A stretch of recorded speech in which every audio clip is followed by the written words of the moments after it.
Go Pizza presents SCP. The Steve Dangle Podcast with your hosts, Steve Dangle and Adam Wilde. Well, the moment has finally come. We're finally here. Steve's back from vacation in Scotland. I hope they toughened you up over there. Oh, definitely. No. I find them to be a kind-hearted people who never rib you at all. They didn't repulse the Romans and the Brits and everybody else that, I hope they toughened you up because sitting to your left is the one and only Nick Kypreos. Finally joining us on the Steve Dangle Podcast. It's been a while. It has. Nick, it's so great to have you here. We've wanted you here always. We've always wanted to have you on, but especially after we're going right into this. There was a particular moment. Why not, right? You called yes. Steve. I don't think you called him a loser. I think you said his mentality was a loser's mentality. That's the point that I wanted to make. Right. Absolutely. How social media took it is entirely different. And I got lambasted. I also got good for you. So there was a nice mixture of both. But the perception was that I called Steve a loser. Right. Which, Adam, to your point, was not the point I was trying to make, I didn't want it to come across that way, but people interpreted it that way. Well, social media is such a it's a fun place. It is. It's such a great jury, isn't it? They really do listen to everything that you say and really recant it back exactly the way you said it, right? Yes. Yeah, and to be honest with you, I did not know much about Steve. Mm-hmm. I didn't know much about his style. That was all kind of new to me when they first showed that part of the piece that you did on Tank Nation. Yeah, right. The night before, producer Paul Bromby contacted me. He's like, "Hey man, can we use this video on TV?" I'm like, "Yeah, of course." and then this happened. And at the time, it was a very sensitive subject, and to me, Steve, it's still a sensitive subject. We can talk about it. Just that whole concept. Well, can I play the clip because I actually have it here? Is that would you guys be okay with that? Is that all right? Go for it. Here we go. The whole thing disgraceful. I think Steve Dangle in his rant, he doesn't come across anything but a big loser, and yeah, that's a 7-second clip. It was obviously recorded. Okay, well there it is. Doesn't come across as anything but a big loser. It doesn't mean the mentality, the thought process, and my whole thing on that whole Tank Nation is that it's all about the integrity of the game. It's all about the integrity of the players on the ice. I've been on bad teams. Mm-hmm. I've been on teams that have got rid of veterans for younger players. I know when I was in Hartford and we started trading some veterans for draft picks that were 2 or 3 years down the road.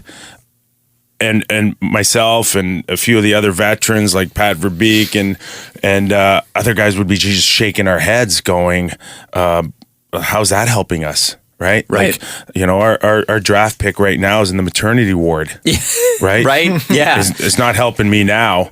So it's it's insulting for the players on the ice to sit there and say everybody's in cahoots that they want to go get a draft pick and start building for the future when the here and now, it's not helping anybody. Well, and it's funny because, on paper, you're right. On paper from those who have never been in an NHL dressing room. Yes. Really, I mean, anybody that's played a team sport, it doesn't matter how bad you are, you still want to win, right? Of course. You show up, you want to win. Yeah. But then on paper, it looks great. Yeah, and then on top of that, I'm still learning about, Steve, and while I'm used to kind of the objective analysis, I find out he's super fan. Yeah. Leaf super fan, which throws being objective out the window. It's fourth down and long, and Steve's punting on being objective.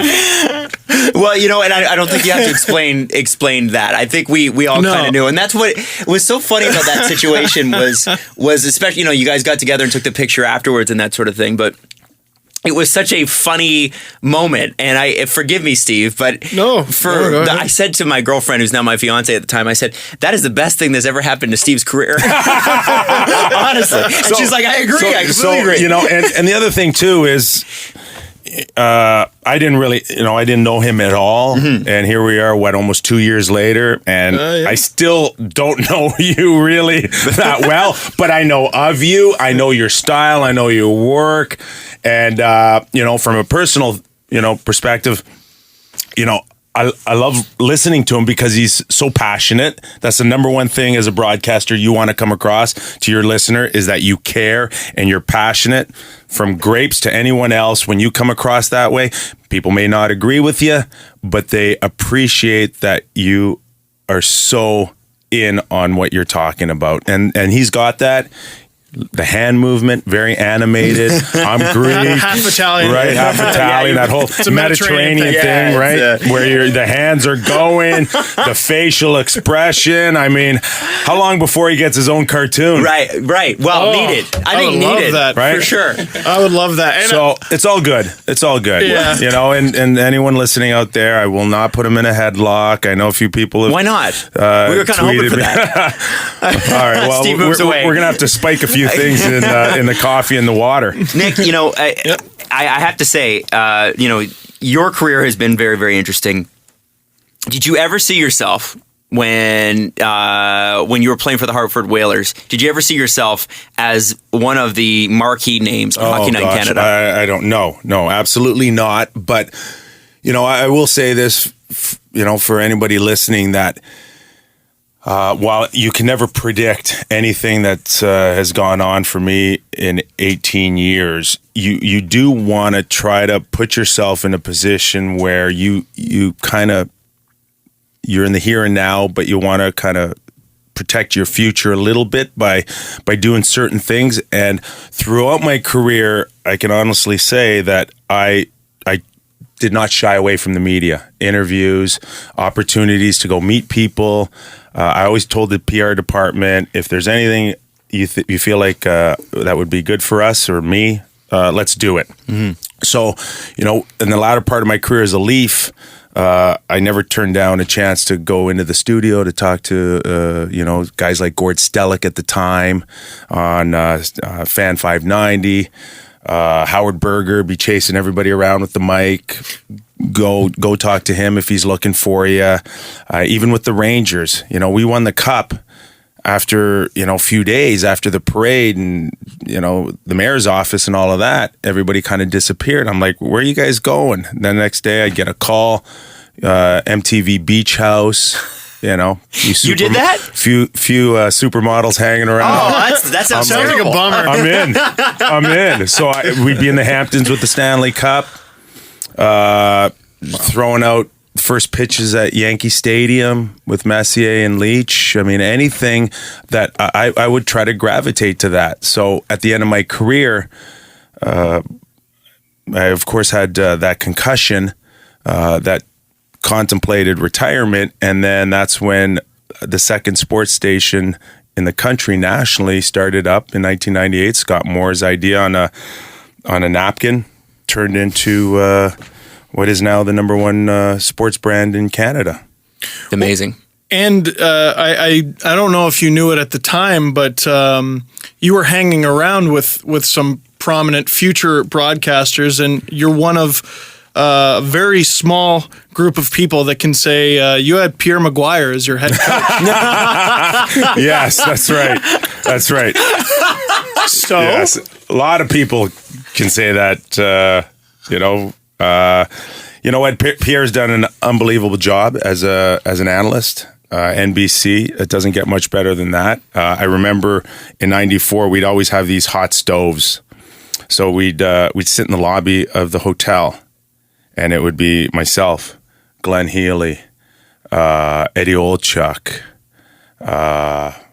Mike Hartman, a few of us, and we'd be talking about where we were going to be in 15 or 20 years. And everybody, Heels, TV, Eddie Olchuk, TV, Kipper DJing on MTV somewhere. VJ. Right. Yeah. DJ or VJ. Yeah. And, sure enough, 2 out of 3 or 3 out of 3, we all went on to have pretty good broadcasting careers. But the opportunity's there for the players. Mm-hmm. The question is, do you embrace it or do you shy away from it? Most of my teammates don't want to go out there. They understand that there's a responsibility and they're stand-up guys, so they do it. But some would rather just go shower, get dressed, and go home. Are you trying to say Phil Kessel is not going to be a coworker of yours in the future? Or when you win a Stanley Cup, you can do whatever you want. Yeah, really, right? Oh, that's right. Phil Kessel is the Stanley Cup champion. I forgot about that. That's right. Yeah, we've talked about it on the show a lot, and I think actually this is kind of the perfect time to bring it up, and I didn't even think that we would, but Nick, there seems to be in hockey, more than any other sport, a reluctance to be a personality. And we see it with what happens to people when they become personalities. Now, I'm not saying Sean Avery handled it well, but Sean Avery was a personality of the game. Brett Hull was a personality of the game. PK Subban is a personality on the game. And every single time these players come along, it seems like they are seen as a bad thing, as a distraction. Yeah, well, it's a distraction when the team loses. Okay, let's be perfectly clear that when you win, you can get away with a lot. And when Montreal was having those nice runs in the playoffs, and PK was still PK, there wasn't a lot of talk about distractions. Mm-hmm. About his brand, about the other things that he was doing on the side. Exactly. It was there. It wasn't as prominent, but it was there. But it's always there. People know it's there. Mm-hmm. But you can't knock it. You can't knock it. We're winning. He's playing great. Things are going well. Camilleri at the time was the hottest scorer in the playoffs. It was all good. It was all good. But the moment you start losing and you continue to get yourself out there in various ways, and even though it's positive, all his stuff with the hospital, positive, there's still the thought that perhaps if you spent a little bit more time, around the team, or even not getting yourself out there, the perception will be that your energy and your focus is on turning the team around, opposed to going out there and enhancing your brand. And PK is a guy that leaves it all on the ice. You never question his commitment. His here and that now is great. But the moment he left the rink and the team was doing lousy and missing the playoffs and one of their worst runs in franchise history, there are people in that organization that say, okay, that's too much. That's too much and not enough attention here. And that's going to cause a friction within the organization. Devil's advocate, though, when Price was gone, Subban was still their best player. So why don't players who aren't PK Subban, who aren't as good, get a little more heat? And not just from the fans, from the management. Well, particularly from the management. That's going to happen now. It's just PK was such a polarizing figure that the focus was always on PK. And now that he's gone and you've got a guy who's a lot, more reserved in Weber, you watch come September, October on Pacioretty now. Pacioretty's going to get a lot more attention now that PK's gone. He should not be stoked. And, and he's a good player, but he's going to have to be able to score 35 or 40 goals and get them in a playoff race for him to not have, that negative attention come his way, because now the focus is going to be on other players now that PK's gone in Montreal. Do you think that, since we're on the topic, do you think they made a mistake? Do I think they made a mistake? I like PK Subban. I think in today's game, he's perfect for it. He's dynamic. He's great skater, big shot. Lateral movement's fantastic. He loves holding on to the puck and making plays. In the puck possession world, there's going to be situations where he falls and gives up the late goal. Yep. Which was so overblown, I gotta say. In many ways it was. And his team didn't really even cover for him. But overall, I would not have made a trade for a 31-year-old Shea Weber. To me, that's got Plan B written all over it. You want to go PK Subban, Norris Trophy winner, $9 million defenseman to Nashville, then Yossi's coming the other way, right? Guy in his mid-20s, that makes sense. Not 31-year-old Shea Weber, who could still be great for, I would think, 2-3 more years. But PK's upside is 7 or 8 more years. And to me, it wasn't apples to apples. Yossi for PK would have been apples to apples for me. So I believe, correct me if I'm wrong, you're the guy who broke that trade. And that was quite the day. I think a lot of people are going to remember that day because I think it was the trifecta. Taylor Hall, PK Subban, Larson, yeah, and then Stamkos resigning, all within like 15 minutes, 20 minutes. 15 minutes. I was on a train to Liverpool going, Yeah. I couldn't believe. We had talked about, on Hockey Central at noon with Doug MacLean and Darren Millard, we had talked about PK all year, and right from the get-go, the feeling was, especially with that blow up earlier in the year, Columbus, if I'm not mistaken, where he fell. I'm not 100% sure. It was early, Jesse? before Christmas, I think. I'm in my summer mode. But it just seemed with their reaction of not backing up their star player, that was, for me, the tea leaf that read, he's done. Yeah. No, Right? Adam's looking confused. They threw him right under l'autobus. Well, Right? Michel Therrien did in the press 100%. conference after, right? 100%. That I remember. But do you mean the play on the ice too? Because what I saw, and I saw it, He lost an edge. He lost an edge trying to go wide. Yeah. And then they came back. And I remember breaking down this particular goal where it started off as an odd man rush, but actually Pacioretty came back and covered the play on a 3-on-3. So it's Colorado, not Columbus. I knew it started with a C, right? Same colors, And- almost. And so Markov's back. It's an odd man rush, and Pacioretty actually comes into the play, but he takes the high guy and then leaves him. And then that creates a 2-on-1 down low. So they were okay. For me, Therrien needed to emphasize more on the fact that we were in position and we did not pick up the right check. But he didn't really do that. It was all about PK. And to me, it was really simple. Either you're going to protect your star player and go down with the ship on that particular play, or you're going to bail on him. And they bailed on him, and to me, that was it. That was it. He is done. He's got a no-move clause kicking in July 1st. The mandate will be to trade PK Subban before then. It's so crazy because I had heard just all over the world, they're thinking about trading him, but I never really believed they would do it. I never really believed they would do it. Like, when do you think it materialized? Because I think Bergevin said the draft. No, that's not true. That's not true. That's... we were at the draft and it got hot and heavy on the PK. He came out and said, we're not shopping him. Do people want to ask questions? Yeah, he totally downplayed it. But behind the scenes, we know what was happening. So do you think he was shocked?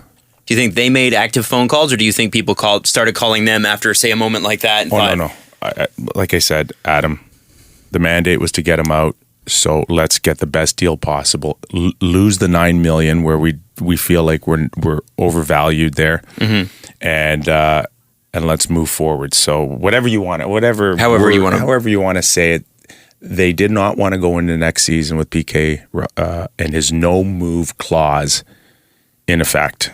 Wow. So I think the Shea Weber thing probably happened really quick. I don't think that was a deal that started 6 months ago, right? Not a chance. Not a chance. I think that was we're not going to give you Yossi, but we'll give you Shea Weber.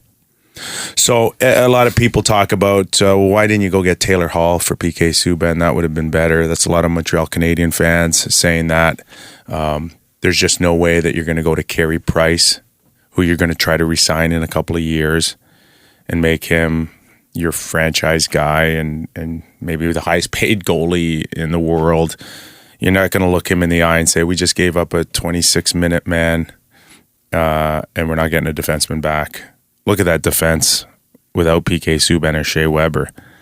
So pretty rough. You're not looking Carey Price in the eye and say, I just traded PK Subban and I didn't get a defenseman. So they had to back. kind of make that move. They had to get a defenseman back. But we did get your Team Canada teammate. Doesn't that make you feel good? It's a little bit of an easier sell. because PK didn't make Team Canada either. Oh, I didn't even think of that. But it's funny because I was really on this story months before, and the first message I received that day was it could happen today. So I sent that tweet out before I sent the other tweet out. And then I was talking to Tim from the Tim and Sid show, and they said that the newsroom just stopped cold when I sent the first one, and then it was like, a complete explosion in the assignment desk area when I said that the deal was done for Shea Weber. So he said that that was a memorable moment, in Sportsnet with the assignment desk that PK Subban got traded. Must have been an unbelievable day. I've broken a lot of trades over my 18 years. That one will be by far the best one. how do you top that? Yeah, I can't. How do you top that in today's NHL? Yeah, yeah. Oh yeah. And the fact that the very fact that it's PK too, a guy that by all rights should have never been traded. Period. Like he should have just stayed in Montreal. It's the quality of the player. It's the personality. It's what he meant to the city. It's so many things. Yeah. And that's just one half of the deal. Yeah. The other half is like a gold medalist, 20-goal defenseman, captain of the team that he was traded from, which no one mentions. Just to pick up our earlier conversation, the attention that PK Subban gets in 2016, 20 years ago, would have never happened. To your point earlier that guys are more conservative and they don't want to look out of place and they all kind of want to mix in. But he's one of those players that says, you can do it all. And I think he was doing it all. I think he was an all-star player. He was a go-to guy on the team, a leader. And yet he wanted his off ice to be everything about, the game or himself and what he's able to do and the mountains he's able to move, whether it's a $10 million donation to the hospital or other various things that he's involved with. He's the type of guy that says, I can do it all. I can do it all. And my game doesn't have to suffer. And I think he was able to do that. People in Montreal say no, he was not able to do that. Do you think that? I mean, because quite honestly, here's how I see this shaken down: is Therrien could be through two jobs before PK's contract's up, right? Like, I mean, do you think that this Montreal management group, the team will probably be better this year just by virtue of the fact that Carey Price will be healthy? We assume, yeah. But long term, this is going to be probably a blight on both of their careers, Bergevin and Therrien. Without a doubt, especially for Bergevin, right? Because he did downplay it. He did downplay the PK Subban trade talks when history will show that it was a complete opposite. So where this leads the Montreal Canadiens in the next 2 or 3 years will really be, I think, the thing that people will remember, Marc Bergevin stint in Montreal, that this one is the capper. It's a fork in the road right now for Montreal, right? Shea Weber comes in and leads them to the playoffs. or maybe even, get to a semifinal or a Final Four. I mean, Carey Price, you don't ever underestimate Carey Price and his ability to carry a team. That's the one position, right? It's like having your star pitcher for Game 7 on the mound. Yep. So he can win it all by Unless himself. your star pitcher is David Price. Right.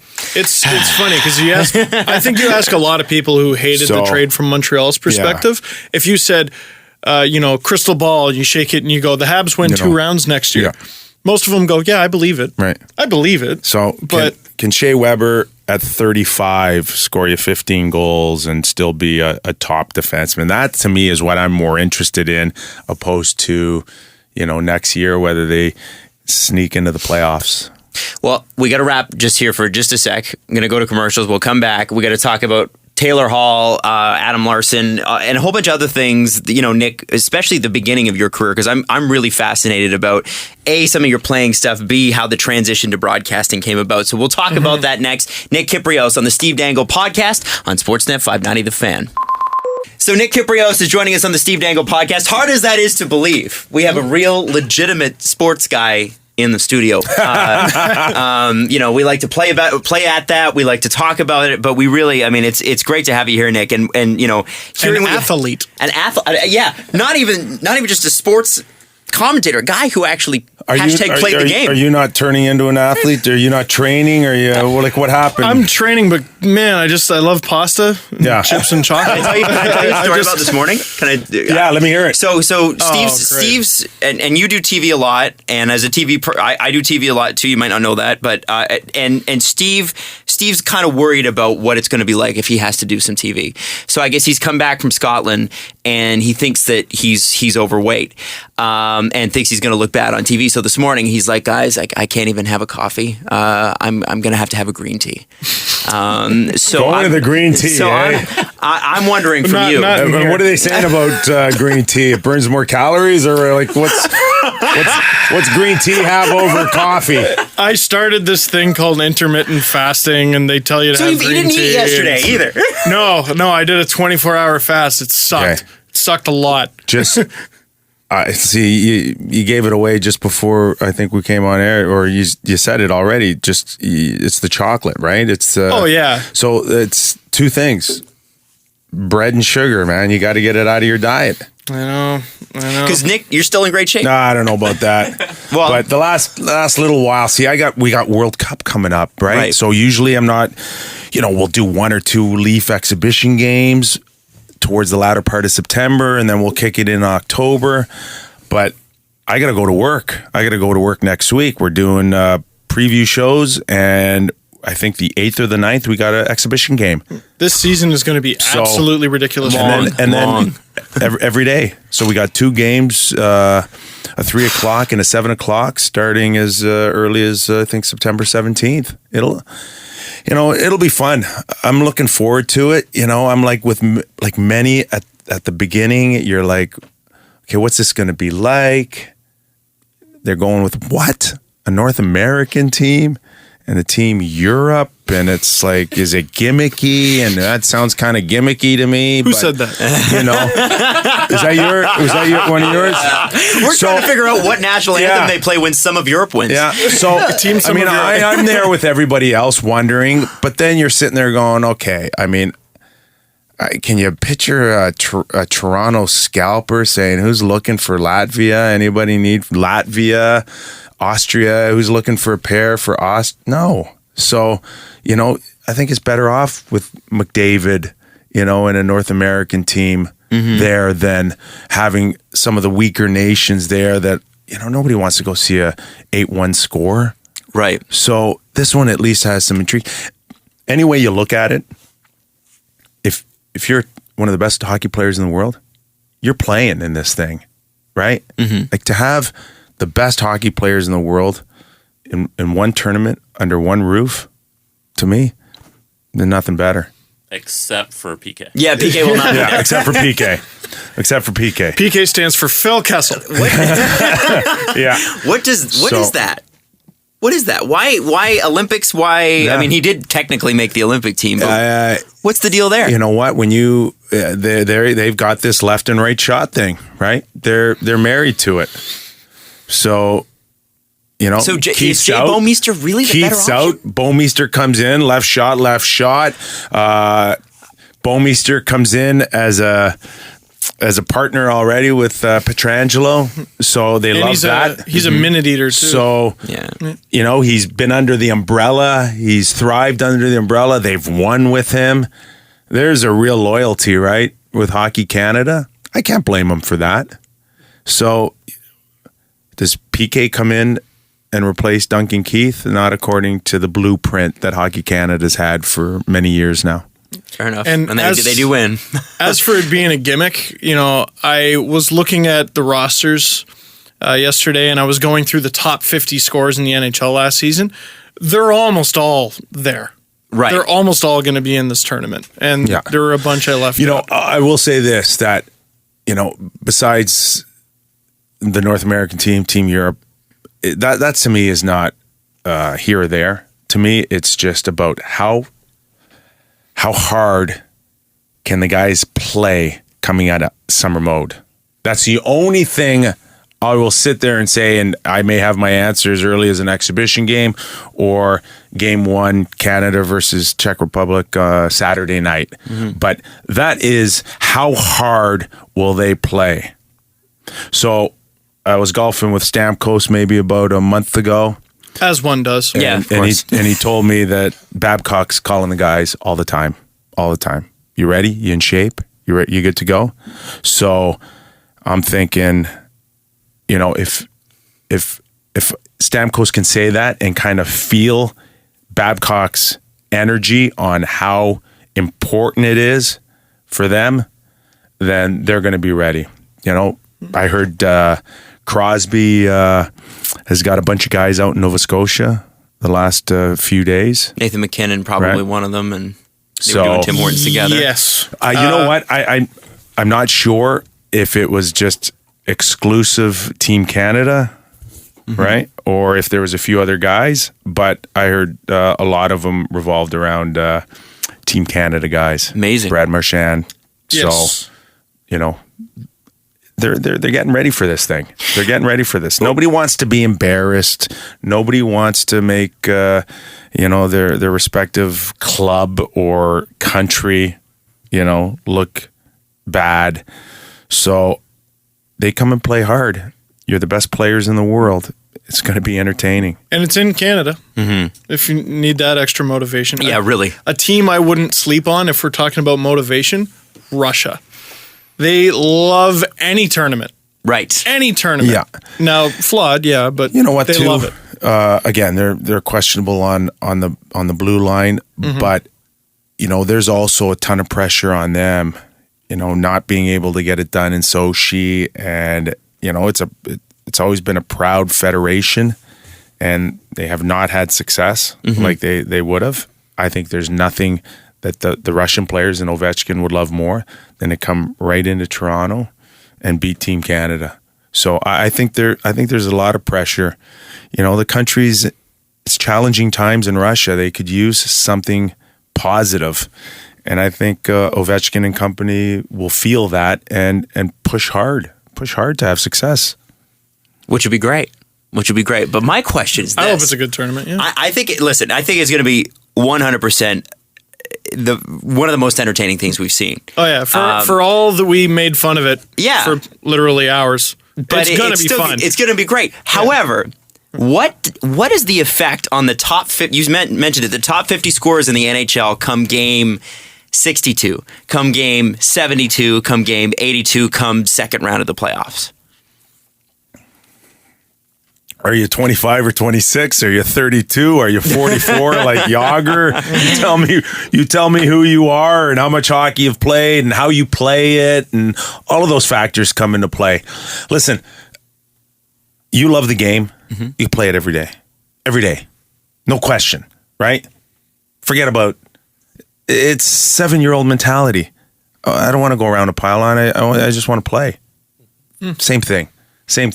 As long as you're healthy, you feel good, you can play every day. Now, again, are you a skater? Are you a checker? Yeah. Are you a shot blocker? How do you play the game? How beat up your body is?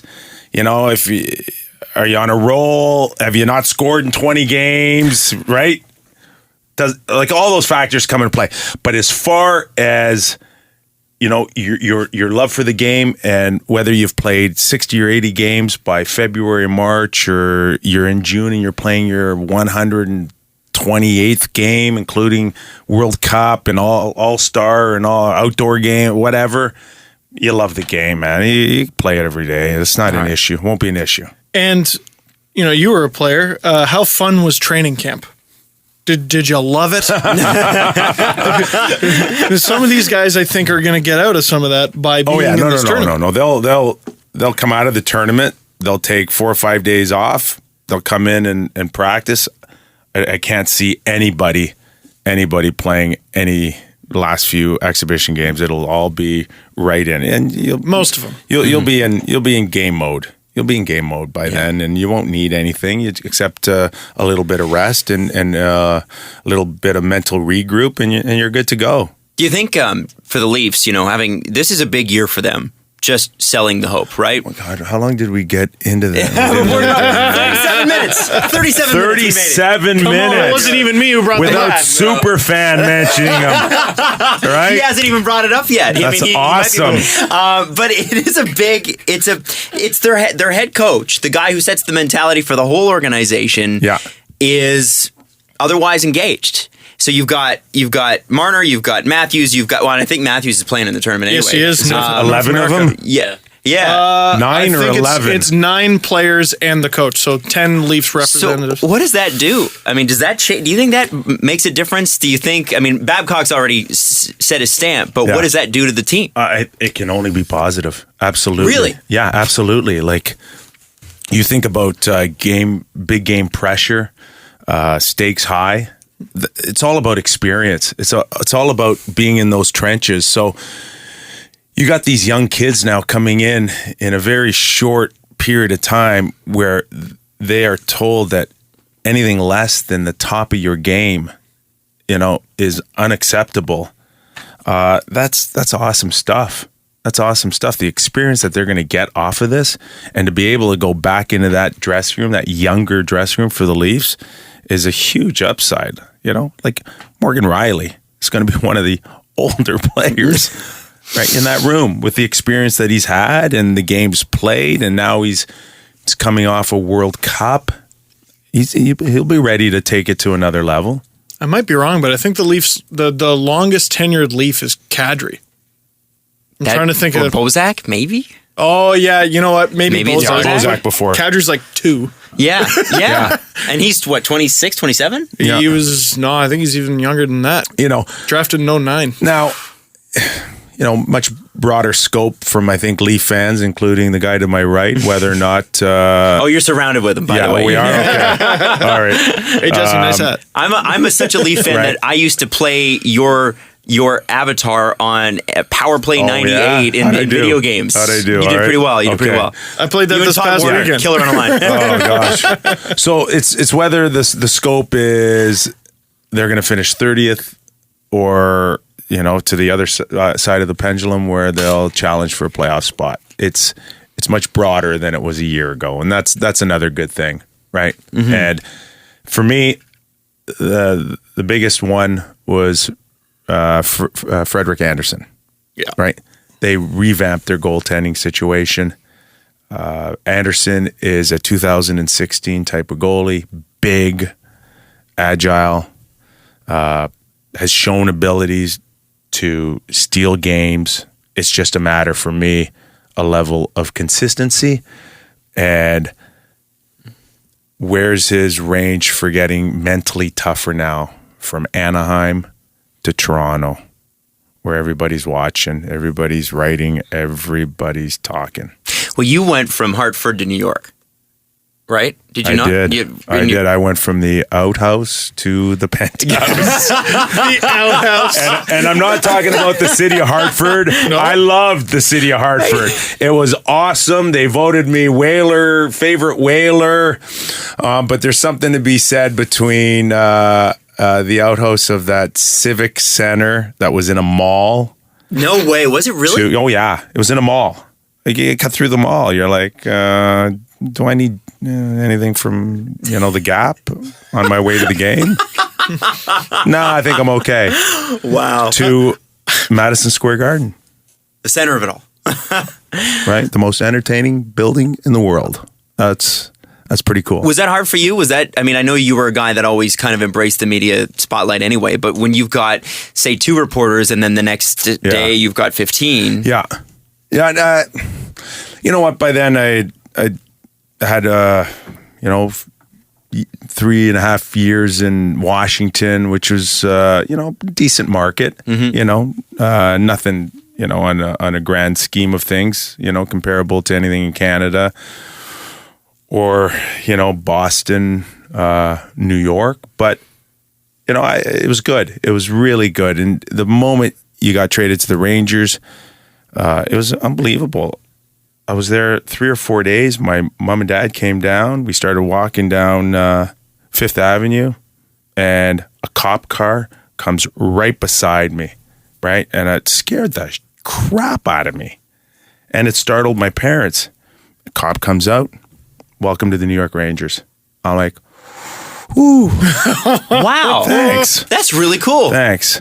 So Thanks for that.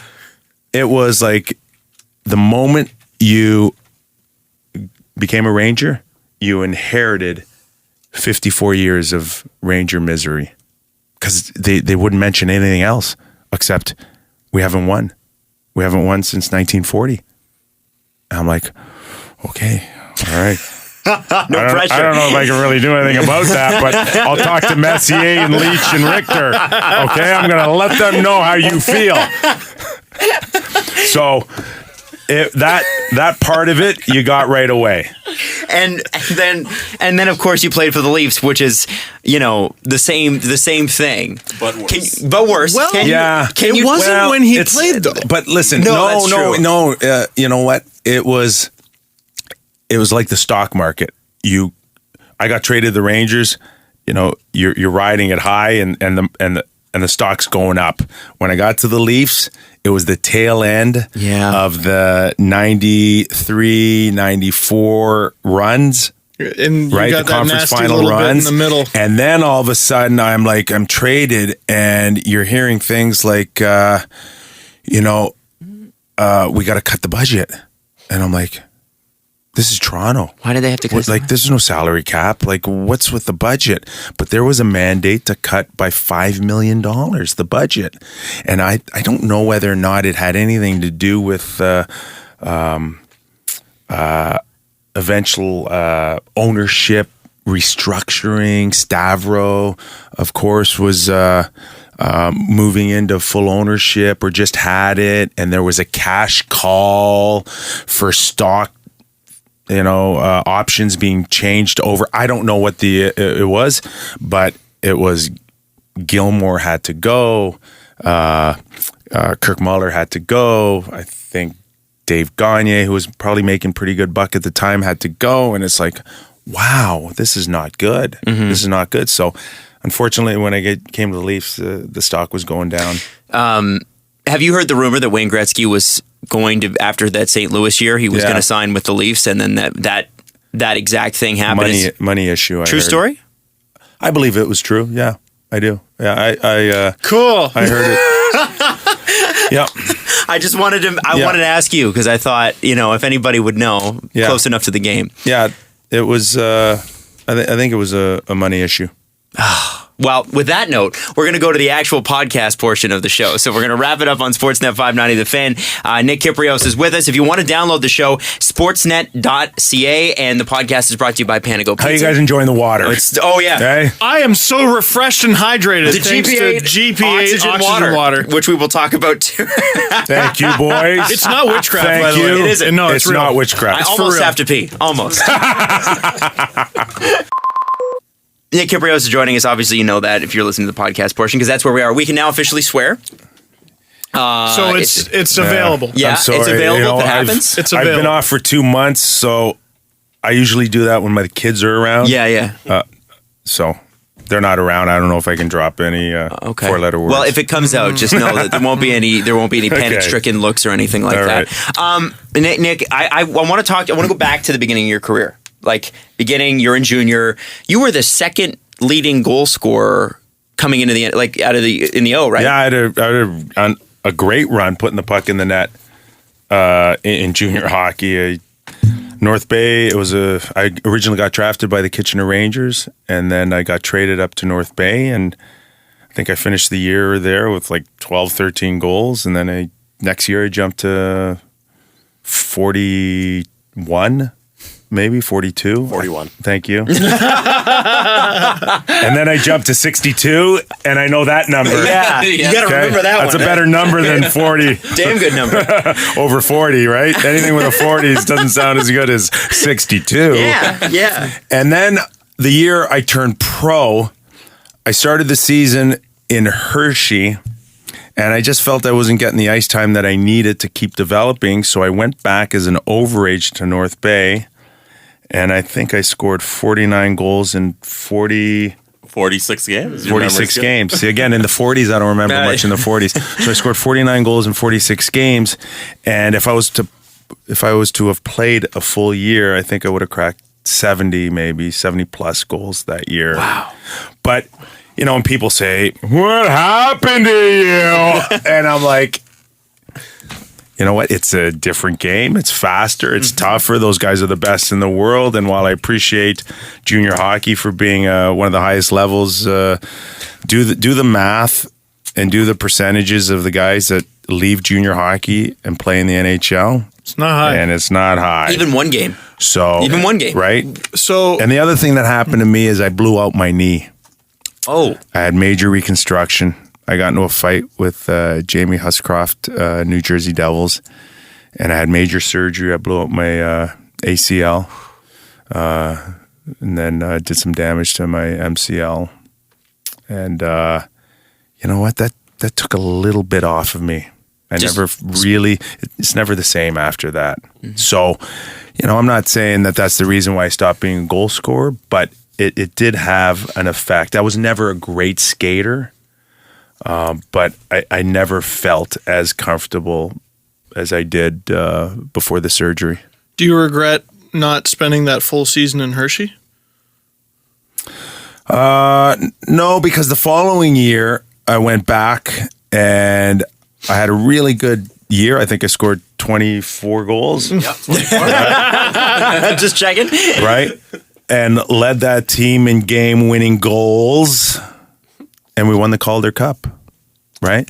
So, no complaints there. Do you have a Calder Cup ring and a Stanley Cup ring? I do. Which I think is a rare thing. That's pretty rare. I do. Yeah. So, and I love that championship. Of course, it doesn't get the notoriety and the attention of a Stanley Cup, but to win at any level is so hard. We went to when I was with the North Bay Centennials at the time, we went to Game 7 twice to go to the Memorial Cup. One was to host the event, and the other one was in the OHL Championship, and we lost both games, and that just crushed me because a small window to be a champion, you want to take advantage of it. So, to come back a few years later and win a Calder Cup in Hershey, and again, right, historic franchise, right? It's not wasn't one of those where you bounce it around in the American Hockey League from town to town. I mean, we're talking about some of the best American hockey history in Hershey. Probably better attendance than some NHL teams. Sold out Saturday nights, 8,500 people in that old Hershey Park Arena. And I played with great veterans like Kevin McCarthy, Al Hill, Don Knockbauer, who's done a great job coaching in the W. Dave Fenvis, who was a outstanding MVP. Wendell Young was our goalie. We only had a few young kids there that stepped up. Gord Murphy, myself. Were two guys that probably went on and had, Gord had a great career, had a decent career. And, it's hard. It's hard to come out of the American League and have a full-time career in the NHL. So I was very fortunate at my time in Hershey. Did you ever go to the Hershey theme park there? Oh, yeah. Yeah. Are you kidding me? I grew up going there. My First of all, I mean, I was making $22,000 a year. I mean, Big money. Big money. so when the guy who collects tickets likes you, you go on as many rides as you want. All right. That's awesome. That's where I went on my first roller coaster in Hershey, Pennsylvania. Fellow lover of free things. Yes, fellow lover of free things. Yeah. Exactly. Yeah. So I had decent years scoring there as well. And then you get up to the NHL, and we've talked about this often. It's that, there are guys who are AHL guys that are great in the AHL, and they come up for whatever reason, it doesn't happen. It just doesn't happen. And we've even talked about like Tim Stapleton, who is lighting it up in the K. I think he still holds the Marlies record for points in a season. And then now he's in the K. Yes. And he was killing it there. Yeah. Yes, a KHL All-Star. There's many factors, many reasons. Go back to junior hockey and see how many 50 and 60 goal scorers are in junior hockey that never got a sniff in the NHL. Tom Sestito scored 40. I think. There's a ton of them. Yeah. And you know what, though? Tom's like me, right? You score goals in junior hockey, and then you get to the pros, and the goals don't come as often as you like. And it's like, okay, here's the deal. It's real simple, okay? Score, and you get to stay. And if you don't, find something else that you can contribute with. And I'm like, okay, well, pretty strong guy. Always been one of the stronger guys in training camp. Every time I went to Phillies training camp for 4 or 5 years, they'd give me this award. Next to Tim Kerr, I was the best guy on the bench press. I'd be bench pressing, 225, like 25 times, 30 times. Like I'm telling you. Can you still do that? Did you get that, folks? And Which means yes. So I'm like, okay, here's the deal. I'm getting on a hockey card. I'm getting on an OPG hockey card. Yeah. So I will do whatever it takes to get on OPG. I want bubblegum stuck to my card. So I'm like, okay, then what else am I going to do? I'm going to hit. I'll stand up for my teammates. I'll be a pain in the ass. I'll do whatever it takes to stay. That's what I did. And that's what Tom's done in his career. So a lot of guys can't do that. Can't do that. If you're a scorer and you can't score, they're done. I said, I'm not done. Wow. And that took you from 62 goal scorer to, I saw on the hockeyfights.com, they have an Instagram account, and they posted your fight against Tony Twist. and the caption was just to take some stones to stand up to Tony Twist. I was never a big guy that you had to win your fight. You just didn't have to lose it or, you didn't throw a punch. Or, be embarrassed, right? Just have that, you're not scared. I'll stand up for my guys. You'll be fine. Mm-hmm. My last fight didn't end that well, but that's the nature, of the game. But the 1 year that I had in Hartford before trading to the Rangers, I scored 17 goals. I probably could have hit 20, and I hurt my. I had a bad abdominal injury that shut down my season, or else I think I could have got 20 that year and been one of the few guys in history to score 20 goals and have 300 penalty minutes. Because it's funny. I think I was reading up on that, and it was. I think I was third or fourth in the league that year. Yeah, it was something like you had 325 penalty minutes, and it was like I couldn't believe that it was third or fourth. Was it fifth? What was it? What was the actual number? I couldn't believe it was that low. I was like, that is insane. McSorley that year. I think two of the names that I remember that were up there. But at least I proved for 1 year that the goals in junior were still there, and still had a bit of a shot and was able to. And on a team that probably wasn't at its height. I mean, the Hartford Whalers in the NHL did the best in the late 80s, right? Like that was their. Well, they had the best coach in the league, Adam. They sure did. They could outcoach anyone on any night. So we touched a little bit on Hartford. So let's talk about the time in Hartford, because it seems like it was just a weird. We started the show. We were talking about Pierre Maguire. Are we coming full circle now? I'm trying to steer you into my favorite story ever. Your favorite story ever? Best hockey story ever. Okay, so because I can't tell. Yeah, you can. So one night we're in Hartford and we're down 4-0 after 40 minutes, and we haven't touched the puck against the Montreal Canadiens. And Paul Holmgren comes in and just rips us. Just completely tears us a strip from top to bottom. And he's as intimidating as you'll ever meet. And he always loved getting half a hockey stick and just slamming it in his hand, right? Just whacking it and whacking it. And it's like, walking tall, just with this big stick. And, it's like at any time, Andrew Castle's like, he's going to hit somebody. He's actually going to hit somebody. Like, guys were like not taking their helmets off, in between periods. Just in case. Yeah, just in case. So, of course. And this, by the way, is the GM of your team? Yeah, he was GM. He was coach. Is the GM coming down. He wore a lot of hats over that short period of time I was in Hartford.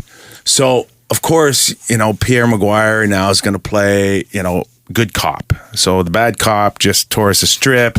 So Paul Holmgren leaves the room and Pierre comes back into the room and he starts with that super positive, right, stuff. Right? So a few guys are kind of rolling their eyes, but he's going to stick with it. And he says, guys, it's simple. Here's the game plan, okay? We're down 4-0. We are going to score a goal every 5 minutes, and we're going to win this thing in overtime. And we're like, we haven't touched the puck in 40 minutes. Can we just try to get one? So sure enough, we're about 3 minutes in, and we get a lucky bounce, and it's 4-1. And Pierre Maguire starts running up and down the bench saying, see, guys, we got one already. We're way ahead of schedule. And I'm like, we're down 4-1. We've touched the puck once and somehow we're ahead of schedule. I look back at him and I say, do you want me to rag the puck, get us back on schedule, slow it down a little bit? It seems like if there was ever a twilight zone in the NHL, it would have been the California Golden Seals and then the Hartford Whalers of the early 90s. It was just they're just a crazy time and place, and not necessarily bad, but when you look back at that and then you go to the Rangers, and I want to know what it's like to win the Stanley Cup. I want to know what that's like from you. But before we talk about that, when you look back on Hartford, what do you see? Especially now looking at, because you talk so much now about the business of the game. We are as fans, the topics now are so much less about the actual gameplay and more about, the ownership, they're going to be the Las Vegas Boogie Nights. Like, we're not sure what the heck they're going to, what is the... Well, first of all, I will say that, when it was good in Hartford, it was great. They had great support. It's a smaller community, of course, insurance capital of the world, Connecticut basketball rules, university rules. But there was this core group of fans in Hartford that was great. Okay. So when I had gotten there, the one thing that I think ultimately will go back and be the demise of the Hartford Whalers is Ronnie Francis and Ulf Samuelsson getting traded. And because it was a small community, they took that so personally. It actually killed probably 30 or 40% of the market. Really? Just shut them down. Completely shut them down. So when I had gotten there, we were playing in front of 8,000 fans when it should have been 15 and 16,000 fans every night. And the other equation is that John Cullen and Zarli Zalapski were the two key components for that trade to Pittsburgh, and they never hit it off. Not like obviously the work that Ronnie Francis did for that community. Ron Francis is the fourth highest scoring goals player of all time. It just seems, and Ulf Samuelsson was popular, but it was also, there was a core group behind it too. Dave Tippett, Mike Liut, who was goalie, right? Goalie, and they traded him when he was doing great, right? It's just all of these guys who were fan favorites kind of got, the feeling from the fans was they got run out of town, and the organization never recovered off of that. But my my stay there, the people were awesome. I loved it there. I could have been happy the next 15 years playing in Hartford. You know, it was great. You're in the NHL. We're in an NHL jersey, right? I think I'm starting to see where your opinion on tanking was formed. Yes. A little sensitive, trying to protect my Hartford days. That's right. We're not talking about trading away Ron Francis, though. We're talking about trading Roman Polak Yes. for a couple seconds. Yes. Much better. Much better. And then re-signing him again because what the hell? Yeah, why not? Why not? So then you go to New York, and I want to know, because we're Leaf fans, I want to know what it's like. Okay, can I give you another story? Please. Yeah, no, give me all the stories. So I'm renting in Hartford, Connecticut, okay? And my rent is like $400 a month. And I got a decent place, right? This is Hartford, 1993. So I get traded to the Rangers, and I go into practice, and Mark Messier, comes over, introduces himself. I've never really met him, which, like, you're in awe right away. You're like, oh my God, Mark Messier is coming over me. Oh my God. Don't embarrass yourself. So he says, welcome to the team. You got set up. And then he's like, where are you going to live? I said, I have no idea. He goes, are you married or single? I said, I'm single. He goes, good. You're going to live downtown. I say, okay, cool. Because back then, prior to Mark Messier coming, it was taboo to live in the city, right? They encouraged all the players to be in the suburbs. Less trouble. You're in the city, New York, underground world, trouble. Everybody out of New York. So Mark comes in and goes, no. You live wherever you want to live, and New York's an amazing city, and it offers so much, and you're going to live in the city. And I said, okay, I'll live in the city. He goes, yeah, you can find a decent place for about $4,000 a month. Oh my God. And my jaw dropped. I said, that's an extra zero than what I was paying in Hartford, right? So I decide, okay, I'll give it a try. Now there's another single guy, Brian Noonan, on the team, and I go, how about you want to live in the city? We'll be roommates. So we found a place, 80th and Columbus, right across from History Museum and across from Central Park on the Upper West Side. Ended up being $3,500 a month. And I'm telling you, it was the best $1,750 I've ever spent a month in my life. Living in the city was awesome. Awesome. Doorman, deli across the street, huge Ranger fans. Never paid for an egg sandwich in 3 years I was there. It was so cool. And the other thing too is like you don't need a car. So I had one, and then like they tell you, well, you got to get a parking garage. And I'm like, my parking garage a month was more than I spent on my place in Hartford. Wow. I needed another $400 or $500 a month to park a car. I'm like, it's like getting in my car in an apartment. Yeah. Early, not now, early 90s. Oh, I bet you it would be like $1,200, $1,500 a month to park a car now, right?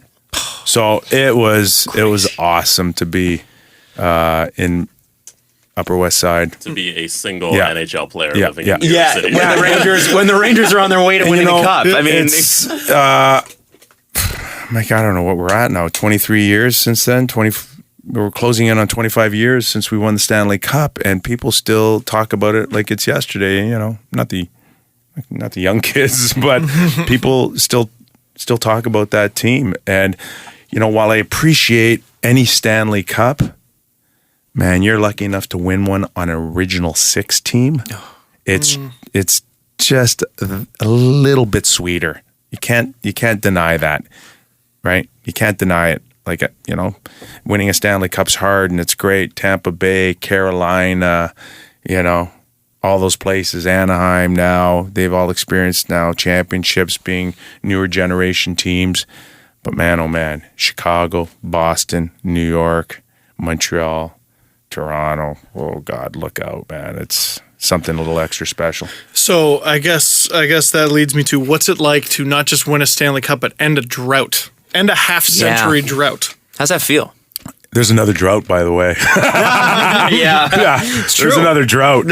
There's another drought, but yeah, you think about the number of guys that have put that uniform on and failed, right? Because that's essentially what it is. It's a failure, not being able to deliver. It's mind-boggling. I remember being on the ice and we're in that pile and we're all screaming and yelling and I go, like, you don't know what to do. You don't know who to hug. You're just like, you're all over the place. And I looked at Brian Leach and I go, what do we do now? And he goes, I don't know. Let's go ask Mess. Okay. Yeah, I guess you'd been there. Yeah, 5 other times. Yeah. He's been there 5 other times. Let's go ask him.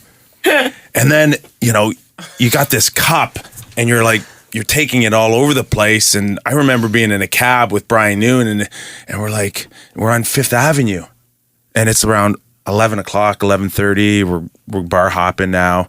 And I said, let's with the cup. Yeah. I'm That's like, awesome. let's just take it out now and just like stick it on the curb on 5th Avenue. See what happens? Yeah. See what happens. And then like one cab, another cab, a cop car, a cab, a car, and the whole thing's just like the traffic can't get through now. Wow. Yeah.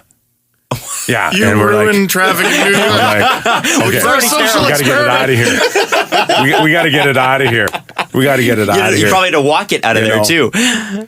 China Club, big spot, right? Big spot. Can I tell you this one China Club story? Okay. Ty Domi's book. Will you? Please. Ty Domi's book, by the way, is full of them. Oh, I got a great one. Okay, so I'm with the Washington Capitals, and the place to be in New York in the early 90s was the China Club in the basement. For reference, I'm pretty sure this is where the Dave Chappelle, Rick James sketch happened. Oh. Happened in the China Club. Okay. This is a place where Bruce Springsteen will walk in, have a few drinks. Next thing you know, he's jamming downstairs. Like that stuff happened all the time. So we got an off day the next day that I'm in with the Washington Capitals, and we all like, boys, we got to go to the China Club, right? We got to go to the China Club. So there's like 10 of us go to the China Club on a Monday night. That was the hot night, Monday night. So we get there. There's a bit of a lineup, but, big bouncer, Washington Capitals. Yeah. Not impressed, right? Mm-hmm. He says, okay, we'll let you know. So we're all kind of just standing around. So now it's like half an hour, nothing.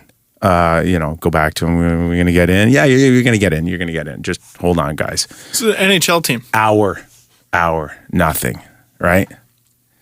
And then finally Dale Hunter goes, boys, let's grease them up. So we're all pitching in like $40, $50. No. Grease, like money grease, right? I was like, oh my God. We're not beating up any bouncers, okay? We're even smart enough. We're like greasing up. So like we got like $500 to give this bouncer, early 90s, right? Yeah. So he takes the money, no problem. He says, don't worry, I'll get you in. Wait another 15, 20 minutes. Finally we get in, right? Hour and a half. And we think we're like the cat's meow in there. We're in the China Club. Woo! All right. So years later, I get traded to the New York Rangers. Right. And of course, you're with Mess. Slide right in. No problem. Table. He's the man.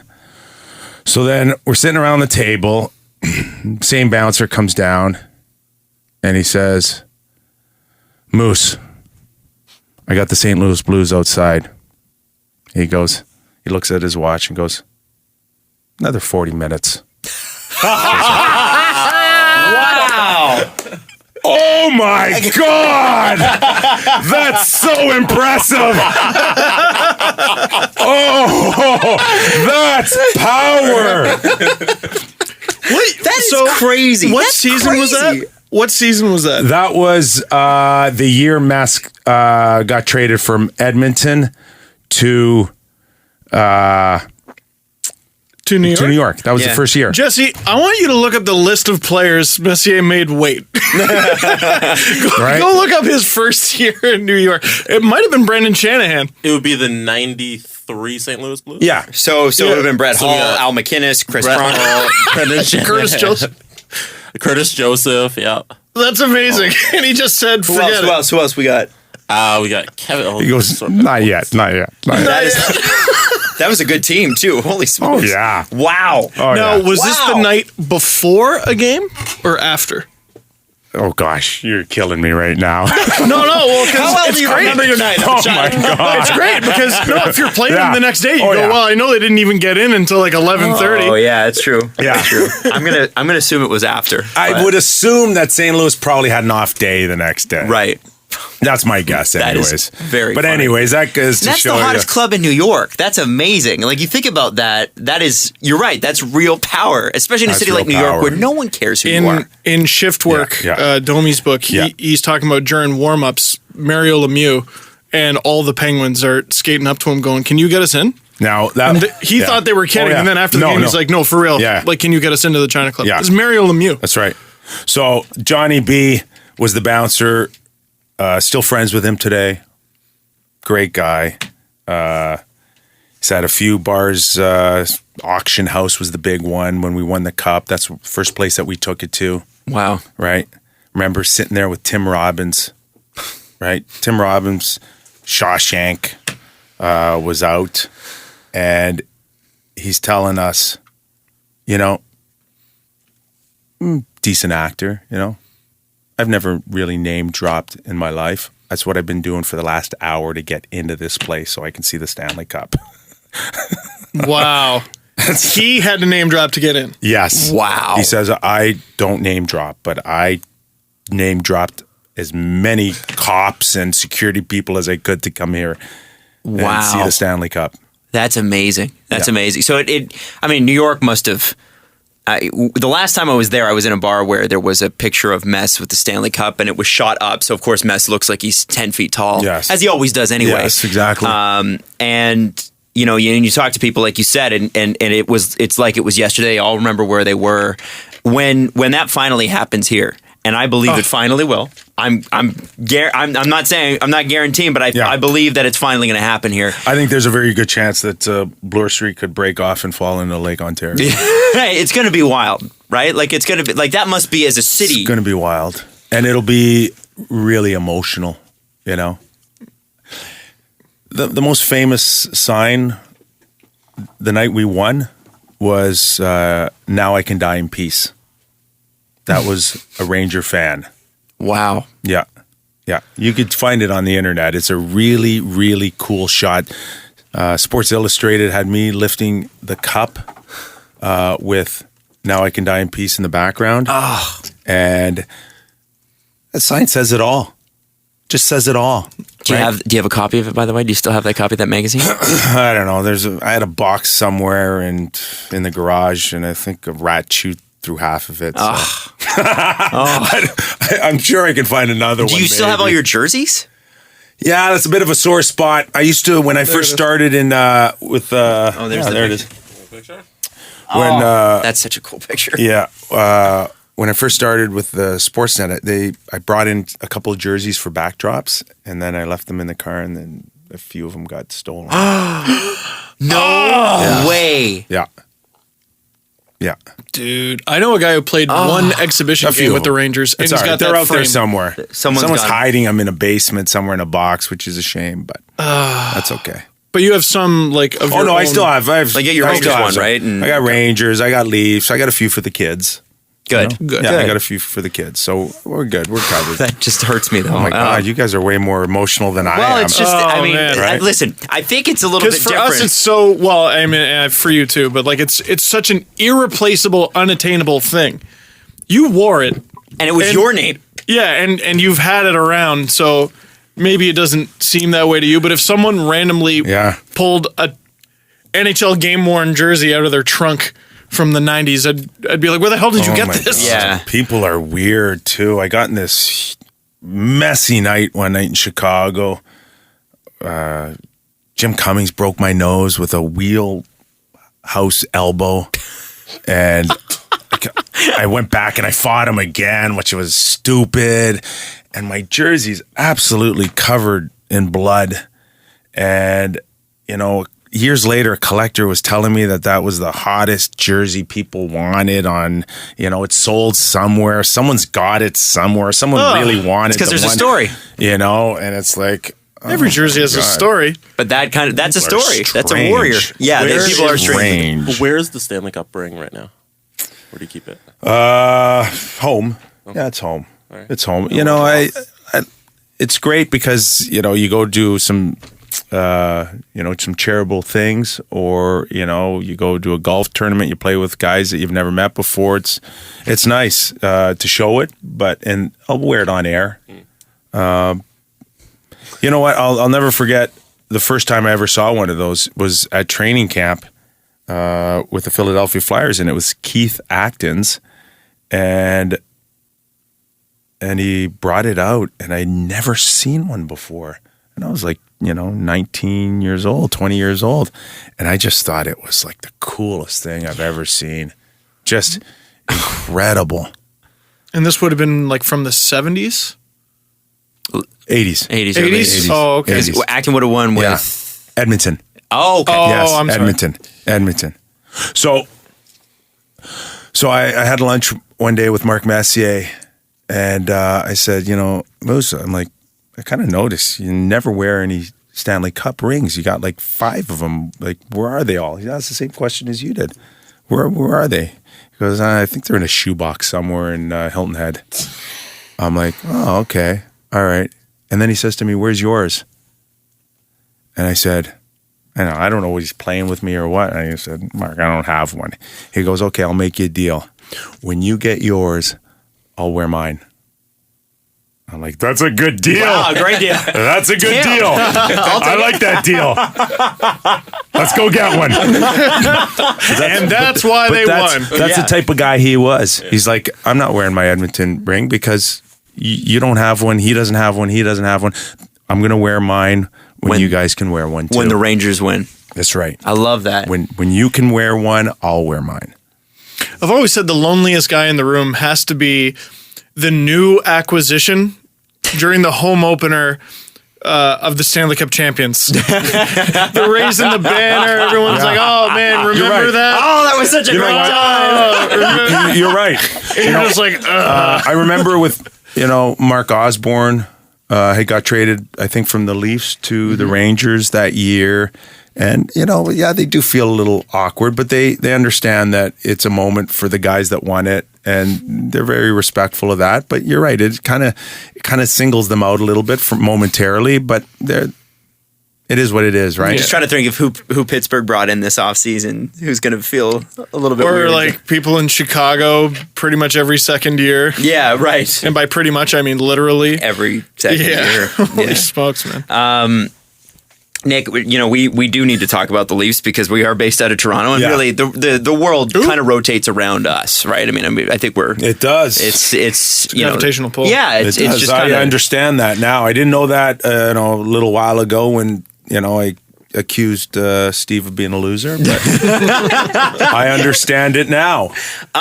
What do you see? What do you see with this? Because we're, as fans and as people that we talk about it all the time, that the management group seems to be doing it the right way. Yeah. Now we've got it's really the Leafs and the Coyotes with the best young players. You can debate who's got more. Yeah. But it seems like they're the teams that have really done the analytics thing. They've done the drafting thing. What are your thoughts? That they are on the path of gaining respectability. No question about it. It started when Brendan Shanahan put a team together of good people. I think the world of Mark Hunter. I think he's a lifer, right? Loves the game, loves being in the rink, loves finding talent, finding guys that play the game the way he likes to see it play. Which is what? Oh, gritty, like respects talent, but wants to see compete, right? Not everybody has it. Like a lot of guys have great talent, but to find that unattainable thing that you cannot get through analytics, you still have to have an eye to really understand that this game is great with the skating and the passing and the shooting. But the one thing that you're going to have to put together is that one ingredient that paper cannot show you, and that's how much fight is in the dog. Okay?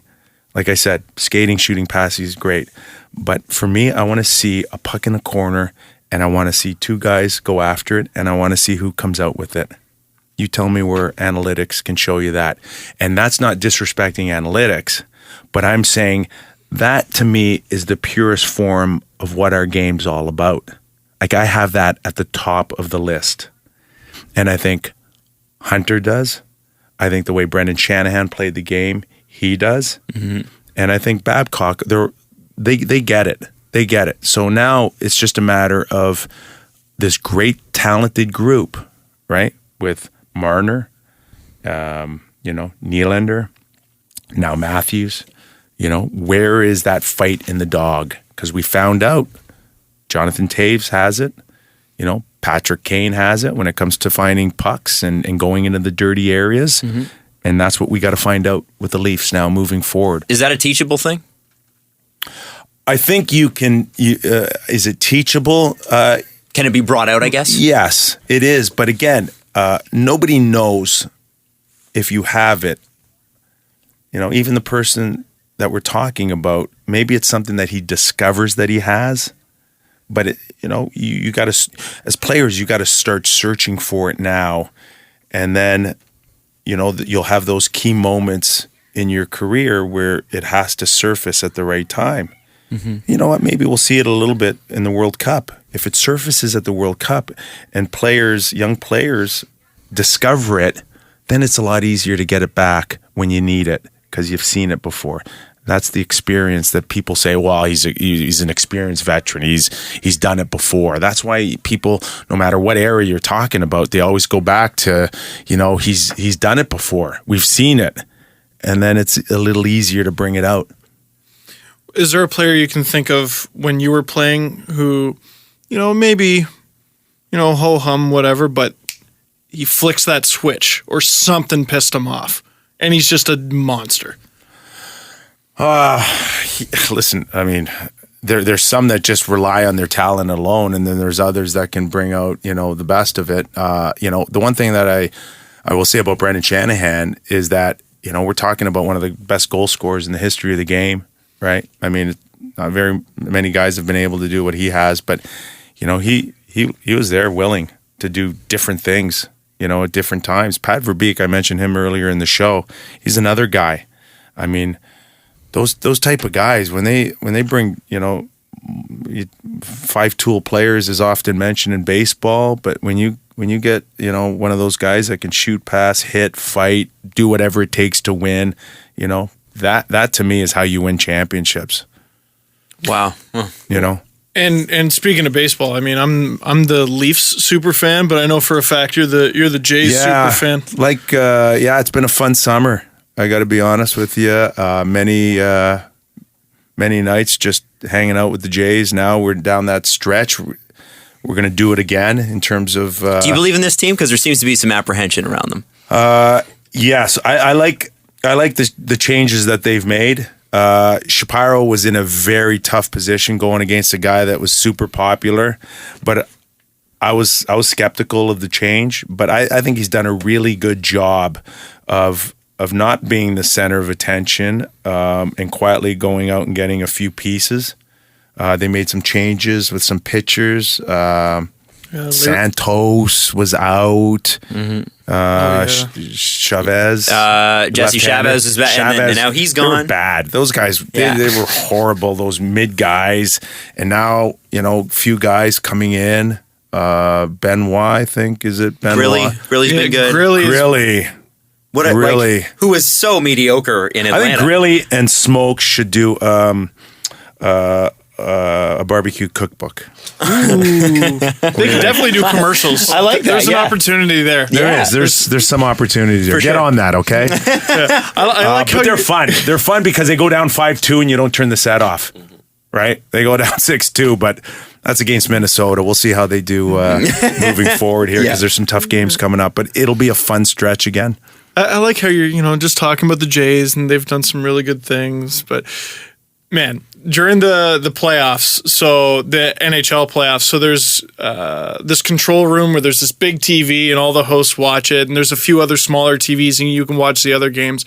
And every now and then, it'd be in the middle of a play, puck's just in the neutral zone, and you would just see Kipper go, yes! Fucking love my Jays. High fives around. High fives around. And sure enough, you look High up, fives someone got a home run. Oh, I'd scare the shit out of everybody in the room. No, he's a very, Greeks are known as a very quiet people. Wow, yeah, of course. Yeah. It's that Mediterranean calmness that everybody's known. Yeah. Yes! As loud as you could. Oh, my God. They're like, Elliot Friedman's like, you gave me a heart attack, for Christ's sakes. And Elliot's a pretty calm and collected guy. Yeah. So we'll have a night. Well, it'll be fun down the stretch again. I'm excited. Well, especially, and you're going to be. I don't know. I'm in trouble, though, because it's right through the World Cup. I know. Well, to be fair, the stretch will be fun. As long as they can get into the playoffs, then you're at the beginning of the NHL season and you'll be all right, right? Yeah, I don't know if I'm going to be. I got to be on my best behavior now. Ron MacLean's coming back. I got to be on my best behavior with that guy.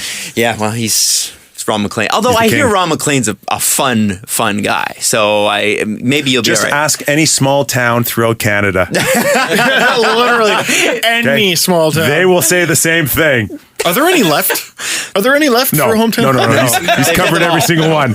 He's covered every single one. He would be able to deliver like a beautiful 5-hour soliloquy about like Moose Factory, Ontario. He's the one I want doing my eulogy, whether he knows me or not at the end of my life. He's just one of those great speakers, great orators. And so it'd be great to have him back. And Nick, when you go into the season, when you go, like obviously you got World Cup, but going into this season, and we haven't even hit Taylor Hall and Adam Larson yet, but what are the main stories, do you think, coming out of the World Cup, going into the NHL season that we're going to be looking at? Like, what are you going to be looking for? Well, the West to me has been this great dominating conference the last few years. When you talk about contending teams, you're probably going to rattle off, 4 or 5 teams in the West before you even, talk about teams in the East. But as we know, it's a different beast in the playoffs. But Chicago, LA, St. Louis now, Anaheim, Nashville's got to be San Jose, Nashville, LA. Right? Yeah. I don't even think you mentioned LA. No, I did. I did mention LA. Sorry. Did you pay attention? For You're right. Am I boring you? You're not talking about the league. Do I need to put you in a headlock? When you don't talk about Is that the what league, everybody's waiting for? Just do Jesus. it. Just do it. So even with Pitt's Stanley Cup, you almost gravitate to the West before you go back to Pittsburgh. Everybody says we're a copycat league, right? And everybody's modeling now Pittsburgh, right? Quick, fast team, guys like Hagelin darting in or darting out. And I'm like, where were people wanting to be like Pittsburgh like 3 months into the season? Right? When it was all the Boston-Chicago month. They were like, we couldn't dump on Pitt enough. They weren't even in a playoff Sid was spot. horrible, right? 91 in league scoring, and then Sid gets a new coach, and he becomes the best player in the world again, and all these pieces start coming together, the traded pieces, before Trevor Daley got hurt, and, Hagelin was great with the Rangers. He sucked in Anaheim, and then he was great again, Pittsburgh. So people will always just sit there and just gravitate to the West, and I don't think anything will be different when we start in October. So screw Washington and screw the Penguins. I think that's what makes the East so fun. Other contending teams like the Leafs. Well, it's like a tire fire. Right? And here's where, here you go, superfan Leafs nation, starting with the three guys in this room, right? Okay, so... Okay, well, we're going to talk about Pittsburgh. We're going to talk about Washington. Tampa. And you go Tampa and Florida. We'd all sit there and go, okay, 4 of them, pretty good locks. Yeah. Right? You wouldn't bet against them. No. Okay? But after that, okay, especially in the Leafs division, right? Like Montreal, right? Boston, not sure, right? Ottawa, Leafs, like... Detroit, like, you're starting to go, I don't know. I mean, are the Leafs that much worse than Montreal? Of course they got Carey Price. I get that factor, but Carey tweaks something again. It's like you might even like the Leafs better, if Carey's out. I mean, you said that, not me. Yeah. I don't know why you're being such a super fan. It's... And they didn't solve their goaltending issue, Right. which is what happens if Carey Price goes down. I think their backup's Al Montoya. I mean, he was a good backup to Longo. You look at those question marks. What are the Leafs in the Atlantic? I don't know what they mean. Yeah. Atlantic, and I'm like, okay. I mean, a lot of teams there that the Leafs should be, not that much worse. Well, but the guy and they were probably last year one of the best coached teams, right? It seems like there was a system and that it was implemented and that went. That seemed to take. I don't know. Just you finish in 30th. You finish in 30th. Yeah, okay. Right? I mean, I can't look you straight in the eye and say they were a great coach team and they finished in 30th. Right. But they have a definitive system, which is a good thing. Did they have many nights where you went, you know what? If they actually had good players, this would have gone a little differently. Well, it wasn't like 2 years ago when it was just awful. Awful's like a really good word for it. So I was making videos with an army helmet on. They caused this. They lost games by a goal or two, which was a little bit more respectful than the year before, where they had that one stint where it was like Montreal season last year. Regarding as some of the worst hockey in history. In the organization. So, by the way, was that lack of pride? Anderson's the key for me. He's the key for you. So how he does kind of that determines the team. And I think he can steal games. I don't know how many he will. I don't know how consistent he can get his game to the next level this quickly. But over the course of the next 2 or 3 years, I think his new contract will be one of the bigger bargains in the NHL. God, I hope you're right. I hope I'm right for you, so you can have some fun. Thank you. Are you as a former Leaf, as a guy who grew up here, are you a Leaf fan? You know what? Are you allowed to be? I grew up a Leaf fan. Okay, I was one of those guys that if I'm in, I'm in, right? And for me, Sittler was it, right? And I remember where I was when Lanny scored the overtime goal that knocked out the Islanders so they can go to the conference final against Montreal. I mean, all of that. I had the posters in my room. I grew up a Leaf fan. Am I still a Leaf fan? I would like to see success here for many reasons. One, selfishly, my kids, right? My kids. I mean, I'd like them to see a championship and what that would be like, right, on an Original Six team and live it and be around it. I mean, I grew up with some of what Leaf fans got in the early 90s when they were close but not close enough. But everybody's curious to see what would happen if the Leafs won a cup. But, we're also, since 1993, not had a Canadian Stanley Cup team. So, you gotta sit there and go, right now, beggars can't be choosers. We'll take anything in Canada to bring it, back home. But I'm Canadian, so except for Ottawa. I don't know if you can accept that. I'd rather Montreal. You want to broadcast objectively. Yeah. Something I'll teach Steve somewhere down the road. Maybe we'll go for lunch. But from Are you buying? absolutely. But from a personal point of view, yeah, I'm from Toronto. It's my hometown. I got to wear a Leaf jersey. Do you know when I got traded, there were only 87 guys in the history prior to me that was born in Toronto and got to put on a Leaf uniform. Less than 100. Wow. Well, that's so funny because less than 100. Don Cherry focused on these good Ontario kids, and that the fact that there's less than 100 at that point. Yeah, at that point. Yeah. So maybe that's a bit overboard. And that was before the amalgamation, too. Right. So the number is probably ballooned After in that. recent years, but I would love to know what the number since of Toronto proper, Yeah. of Yeah, old so- Toronto was. So that was amazing. a thrill in itself for me. But you know, it's tough now with this next generation, because when I grew up, right, again, to watch the Leafs, the big nights were Wednesday night was their midweek game, and then Saturday, of course, Hockey Night in Canada. So while I knew a lot of the star players on other teams like Bobby Clark on Philly, or Brian Trottier on the Islanders and Dennis Potvin, you didn't really know the rest of the league. You didn't know anything about the league.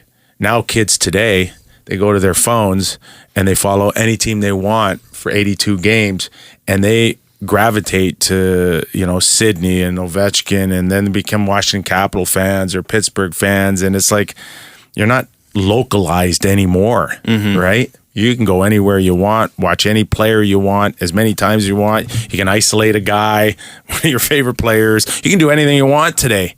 So, you know, the danger for the Leaf organization is that the way we grew up with inheriting your dad or your grandfather's favorite team is not there anymore, man. You inherit it through your smartphone now.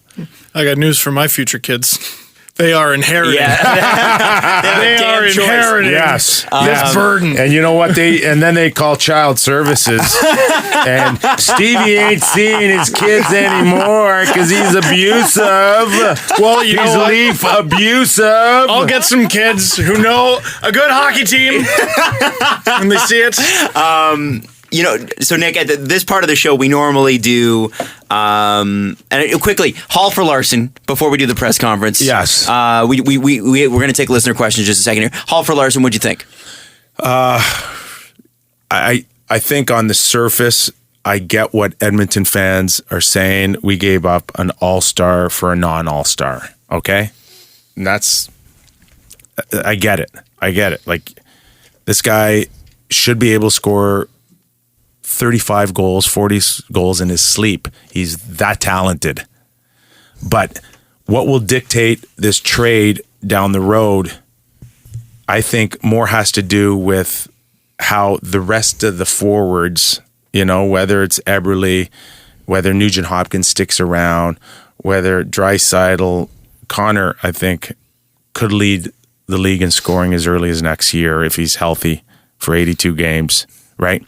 If those guys are able to do what they're supposed to do, then you're not going to miss Taylor Hall as much. But if Larson can come in and give you 22, 23 minutes of shut down, you know, flawless defensive zone coverage and just be a rock, it doesn't even have to be an all-star, but just a rock, then that's going to benefit the Oilers more than Taylor Hall's 35 goals. But that'll be dictated by who carries that weight for the forwards. But it's not a sexy trade. No. It's not. But if Larson can come in and continue, he's just starting. He's just starting. Like, I mean, he was a disappointment.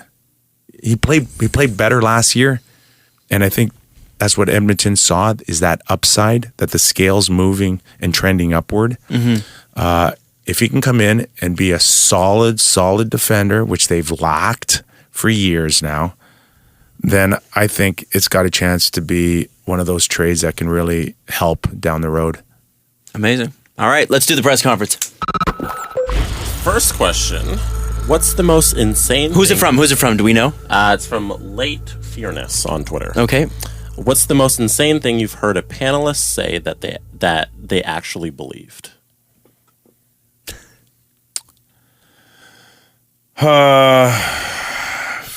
I don't know. That's a good question. Anything Doug MacLean said in the last 5 years? Just 5? Doug MacLean during the lockout year, we went at it. Oh my gosh. He, of course, pro owner, right? And me objectively covering the player side. Mm-hmm. But he'll say otherwise. Mm-hmm. But we went at it pretty good, I think probably Doug MacLean saying that the owners like to protect what's best for the game. That did not come out of his mouth. Did he say that? Yeah, during the lockout. Wow. I think that was probably it, that the owners want what's best, for the league. And, of course, they said what's best for their, their pocketbook. Now, did he actually believe it? You're gonna have to ask him that. I think he's on the next your next show. That'd be fun to have him. Yes. Well, the best part about this is that you would say that to him if you were here. Like you could tell. Oh yeah. Oh no, he's so pro owner. It's disgusting. Wow. Yeah. It makes I wanted to throw up during the lockout every time. Well, so did all of us. You looking forward to the next one, boys? It's coming. You know what's crazy? Our ratings were never higher for Hockey Central at noon during the lockout. Really? Crazy. That's how starved everyone was. It was crazy. It was crazy. And it was just I was living in Calgary at the time. I used to watch it on TV. But that was painful. I remember actually going to, within 6 or 8 months, I went to the Calgary Flames home opener, and then I moved home, and then I went to the Toronto Maple Leafs home opener. It was all in the same year. Like, it was really, wow. You know what I mean? Like, it was such a weird, it was weird when that happened, right? It was when you lose out on half a season. Well, as a young professional working in hockey, I would use a different word than weird. Broke. It's a huge pain in the ass. Yeah. Had to work for the KHL. I had to make a lot of sacrifices, Adam. That was not a fun year. Nick, do you think it'll happen again? No. No? No. You think they'll avoid it this time? Sorry? You think they'll avoid it this time? Okay, like, in all honesty, it's at 50-50. Like, where's there to go? Like, come on.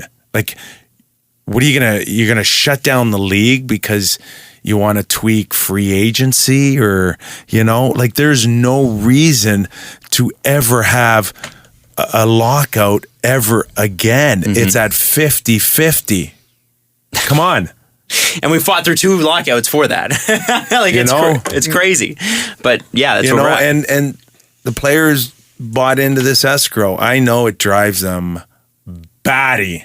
They hate it. I don't understand. They hate it. I'm not gonna lie. It's an overage of the money that the players are getting from the owners. So the contracts, if you collected all of the contracts, it doesn't match up as 50%, right, of the revenue. It's over.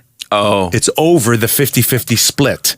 So the 50-50 split says that if you collected everyone's contract, they're making exactly 50% of the revenue. Well, it's impossible, right? There's going to be overage, mm-hmm. and there's going to be you're going to spend a little bit over. It's allocated that you can spend a little bit over at various parts during a 1 year. So then what the escrow does is it collects certain money that you're going to pay back to the owners when they finally do the math on what the 50-50 split is. Are you following me? Yes. So last year, I think it was 15 or 16% that they collected that goes into an escrow. So when it's time to pay the owners back the money that was over the 50-50, the owners got their money. Because if you didn't have escrow, and if you just said you're going to collect your money, and at the end of the year, we're going to come to you and say you owe us, $70 million because you went over the 50-50, the players are going to go, you know what? I just got gas for the boat up at the cottage, and I'm just a little short. Yeah. And can I get you next week? And the fear for the Players Association is if they didn't have the escrow, that it would bankrupt the PA. Right. It would just it would be over. That's what escrow is. It's a guarantee on the 50-50 split for the owners. And So the you're- owners wanted that. Oh, I'm yeah. sure, I'm sure the yeah. players did too. It's a Oh, great way yeah. to save money. So sometimes when So hold on, just Yeah. just to put things in perspective for say, PK Subban, who's making $9 million, or Sid, who's close to $9 million, depending where you pay taxes, right? And in Canada, I think, with the Liberals, we're probably in the 55, 56%. So this goes to the Stamkos kind of situation, right? Free agency, 56%, right? Off your paycheck right away. So if Stamkos was going to make $10 million, he's making 5. you're at 5. Okay. Now escrow was at, I think, 16 or 17. Take that off of $500,000, right? So we're talking another, I don't know, 75,000, 80,000, right? So now you're down to, $750,000. Yep. Right off 10 million. Yep. Right. Yep. Because Okay, almost $750,000. Now, depending on what you pay your agent, if he's doing everything involved, It's like 3%. so And no, that's 5, maybe 5 before depending, tax. Depending on what services you're getting. So that might be another.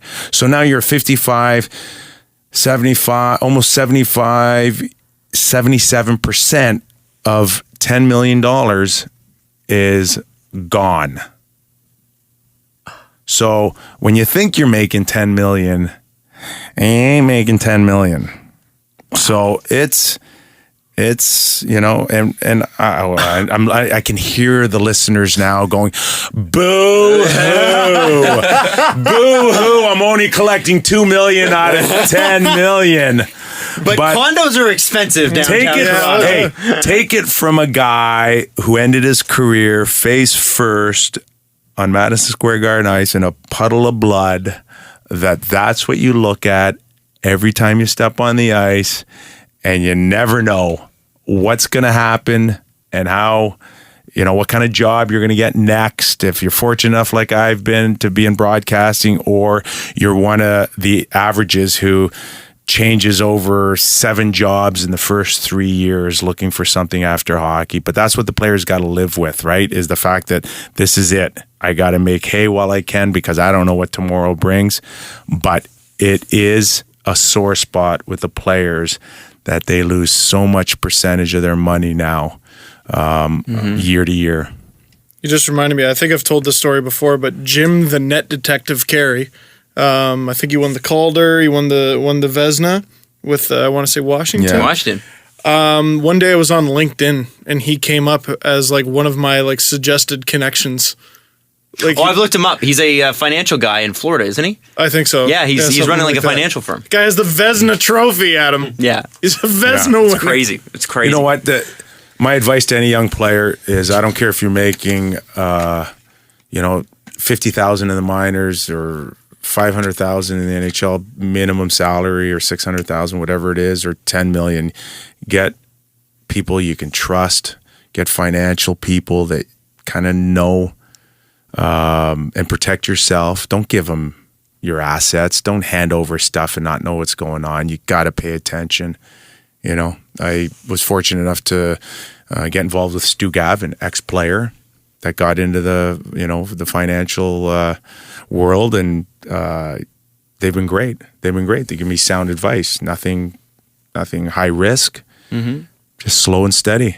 And that's what it's all about, really. In all financing, they'll tell you that unless you're big money. Yeah. You significant chunks of that have to be kind of low risk, slow over the course of 20, 30 years, right? And there's a lot of sad stories out there. Jack Johnson's playing for free right now, trying to pay creditors, right? And there's a lot of guys that have made, and I don't care, you can blow anything. You can blow $1 million, you can blow 10 million, you can blow 50 million. I mean, it's not hard to go through money. But you gotta have a good head on your shoulders. You gotta protect yourself, protect your family.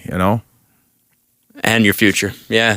I mean, you can have generational wealth or you can be back to work. When you take the show syndicated and, start making your millions, Steve. Well, you mean when we get Adam, off the Jess. 1 a.m. shift That's that right. we're doing currently? Yeah. That's well, right. We'll take it to the next level. I hope I'm not reading about you, I want that VH1 special. And that's when the new Pokemon cards came out. And things really went off the rails. ESPN's 30 for 30, the demise Dangle. of Dangle. I really got into memorabilia. I really blew my wad on that Nick Kypreos Rangers jersey with all the blood on it. Or was it Washington? I couldn't remember. I don't remember either. I got 6 concussions, man. I barely remember what I had for breakfast. Jesse, what do we got? Next question here. Derek wants to know, what's the best lead you had on a trade that never happened? Oh, gosh. Damn, that's a good question. That's a really good question. Like, come on, you guys. Now you put me on the spot. What is your favorite color? I was supposed to get traded to Buffalo, I think, with the Rangers in 95 for Sweeney. That never happened. But as a analyst, okay, I'm gonna have to come back to that one and just offhand. Well, how about this? When did you realize you were getting pretty good at this breaking trades thing? Because every trade deadline, follow that Kypreos Twitter. You know, when I first started, well, first of all, it was really Bob McKenzie who started, that whole thing. And then, of course, TSN's on their own until 1998. And then we came around and I just retired from the game. But I met a lot of people, in a short period of time in my pro career that, have gone on to do various things. So you just start making phone calls. You almost kind of fell off of it. Fell into it on its own because it'd be like, you'd be talking to somebody on the phone and then said, we're going to trade so-and-so. And I'm like, really? I'm like, okay. So then I go into a production meeting at Sportsnet. I heard so-and-so is going to get traded. And they're like, well, that's news. And I'm like, okay. So, and at that time, of course, there's no Twitter, there's nothing social, nothing, it's just your phone. Mm-hmm. So then you go to the assignment desk, and at that time we had the web, right? We had the web, 1998. I'm hip, I'm cool. Right? So then they start building stories, and oh my God, it was like horse and buggy time. They type slow. And then they push the enter button and it wouldn't come up on the World Wide Web for like 10 minutes, 12 minutes. And then sure enough, though, when it did come up, then it got picked up by CP. And for a new station, Canadian Press, at Sportsnet, to be picked up by CP, Sportsnet is reporting or Sportsnet says that was huge for us. It was like a big deal. So then then it kind of snowballed into, okay, well, let's see what else I can find out, And that's how it started. So it kind of just evolved on its own. And then this whole life of Sportsnet versus TSN kind of took a life of its own. And it was just the two of us just kind of going back at it, back and forth. I believe you referred to them as those fuckers. Yes. That was my favorite moment on Twitter. Yes. Oh, so good. So you think, when I called or referred to your loser mentality as a kind of a defining moment in your career, that was one for me. That was definitely one for me. When did you realize, oh no? Was that public? Bob tweeted you. About 30 seconds after I sent it. Oh, that's a long time. It was supposed to be, I thought I was direct messaging. And no, at the time, I sent that out to about, 80,000 followers. That's far more than I thought have my career currently. was over then. Yeah. dropping the F-bomb, was not a good idea. Well, I don't think it surprises anybody. I mean, really. No, but at the time. Yeah, I guess. I'm like, oh my God.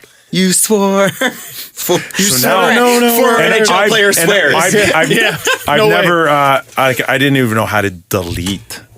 No. I didn't even know how to delete. And people are saying, you got to delete it. You got to delete it. I'm like, I don't even know. I don't even know how to delete. Right? But, it's twofold. Some people think, good for you. And other people say, don't it makes you real. Makes you real. It's a real nice situation. to know you're a real person. It's just a real situation. Yeah. It's fine. They've got, great people there that do good things. We got good people doing things. It's like it's a healthy competition for breaking trades and that sort of stuff. And yeah, we're just better. That's all. They they got that one. We got this one. Yeah, whatever. Well, whatever. you got PK. The people listening. The people listening. They get the information fast. Like when I found PK Subban got traded, people found out 10 seconds later that I found out. I mean, that stuff didn't happen, prior to social media. Do you ever check your tweets over? I always find I'll tweet something and I'll go, there's a spelling mistake. Do you check them over just quickly before you? You try. Yeah. You're human, like you said. But that's what I always say about myself. It's like, but people they'll point you'll get the message saying you misspelled this, you dummy, oh, yes, you stupid mother. Do you ever read your mentions? Yeah, it's hard not to. It's hard not to. Because Elliot straight up refused, and then when we asked him that. It's hard not to. When you have time, when you're bored, when you're waiting for a flight, whatever. But, there's some people that are really sensitive to that, and I don't know, maybe I should be more sensitive. But, at the end of the day, it's just one person's opinion, who may have 5 followers, I'm like, yeah, I don't know. I mean, I can't let that affect me, whatever which way, and over the course of 18 years, it does get, you're going to make some mistakes, right? So I had this amazing source, right? Who's never steered me wrong. And we're doing free agency and it's Ryan Suter, right? And I had put down, now I didn't put it and he sends me Ryan Suter to Detroit, right? So again, I'm not sure. I like to kind of make sure 2 or 3 times, but so I don't say deal done or report it as concrete. So what you'll say is, I'm hearing Ryan Suter to Detroit. And then sure enough, about a minute later, my source, who's impeccable, says, sorry, I forgot to add 2 question marks. Are you hearing Ryan Suter to Detroit? And I'm like, oh my God. Oh my God. Are you kidding me? Where were those question marks? You didn't put question marks on that when you sent it to me. Oh, so and he's like, sorry, I forgot. And I'm like, okay, everybody thinks that he's going to Detroit and I'm going to have egg on my face for a really long time. And sure enough, people still say, yeah, PK Subban to Nashville. You told me Ryan Suter to Detroit, you dumb.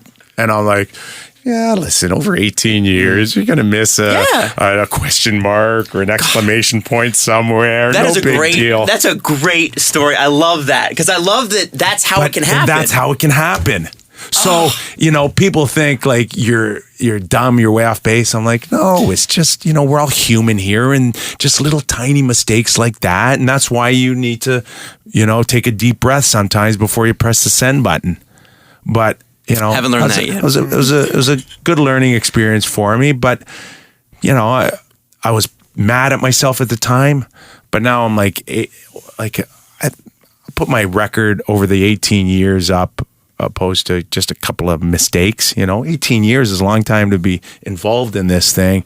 It's not going to go perfect for 18 years, and whether I'm in for another year, another 10 years, regardless, there's going to be situations when you don't always look like you're a genius.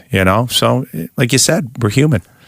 I love that story. That's my favorite story you've told so far. Oh, just because it's like an example. Sorry about the question. A 250,000 people are watching. Yes. Like, Yeah. this is amazing. We got another question? Yeah, this one's from Ryan. If you were still playing today, who's one player you wouldn't mess with? Oh gosh, there's a few, but like Lucic, top of the list. Top of the list. Trained boxer. Trained boxer. He's Connor McDavid grew 2 inches when he signed. Right? Yep. Yeah, For sure. He's going to clear out some room, right? For Like sure. there is a something to be said for, if he's playing with Connor McDavid, which you would assume they probably will try. Yeah. Some people think that element of the game's gone now, and they don't have to be scared of anybody anymore. And I'm like, that's still not the game that I know. Still not the game I know, man. I've looked in the eyes of guys on the ice, and I know when they're backing off, or they're a little intimidated, or they're just a little gun shy, and that stuff still happens today, man. It does. You can see it. You can see it. Not everybody's as brave as they want to believe that they are. So Lucic will exploit that, when they play against certain teams. Or this would be fun to watch. Some people have talked negatively about that signing, and certainly the term is rough. But I think about the Bruins when they were just doing whatever they wanted. And now it's Lucic, but it's not just Lucic. You also got Darnell Nurse. Yeah. Yeah. And no one's thinking about that. Darnell Nurse is really strong. Those are 2 top 10 guys in the league. Maybe not Nurse right away, but in a couple of years, Lucic Nurse, that's a nightmare. That's a nightmare physically. Yeah. Now, is it going to turn into goals for and fewer against? I don't know. But it's going to be unpleasant on a night-to-night basis. That's going to suck. Nick, have you noticed the T-shirt that Steve is wearing? Yes. Do you see who that might? No, Austin Matthews, please. Come on. Which might have been a direct result of tanking. Now, because of your deep knowledge of the Leafs, is it official that he's wearing number 34? No, it's not. So these shirts might be collector's items. At development camp, he wore number 63. And Marner wore 84. Everyone had a Lou's stupid got number. this thing about numbers. You know that, right? Yeah. What is it? Just you'll get what we give you? Basically. Yeah, I think we'll find out. I love training Lou. camp. Freaking love Lou. And this is I wonder if someone talks to him. I don't know if you can talk to Lou Lamoriello. They just released the new Leaf jerseys. Mm-hmm. They're going to sell a bajillion of them. Who do you want in your jersey? Matthews. You're not allowed to until the season starts, right? You can't sell Matthews jerseys. I can get it customized. Of course you can. $60. They won't sell them until. But they won't sell them. It's a PA issue. Oh. Yeah, because he's not officially a licensed player of the association until you play a game, until you're vested. But right? you can buy a blank, which my wife already has. And guess what? She put my name on it. I played for the Leafs. I don't know if you know that. Is that a jersey foul for you, by the way, when people get their own names on the back of a jersey? Does that bother you? No. Okay, good. Thank you. It does not. Thank you. No. Good. Sweet. And I gotta ask, as a guy who's been a player and you've been a professional broadcaster, I think probably longer than you were a player. When you look at a guy like Steven, this new breed of people that are coming up. What do you mean, you people? That's an interesting way to phrase it. We're an offshoot. We're not a radio show. We're a podcast, but which is an offshoot of the same thing that YouTube is to television. Yeah. What do you think about it? You know what? Overall, I think it's great.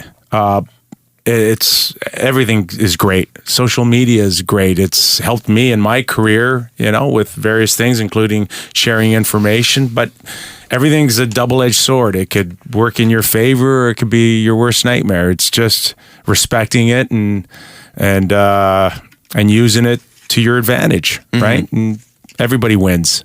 But he's the next generation type of guy where people want to be not only informed, but they want to be entertained, and they want to laugh a little, they want to cry a little. They're in.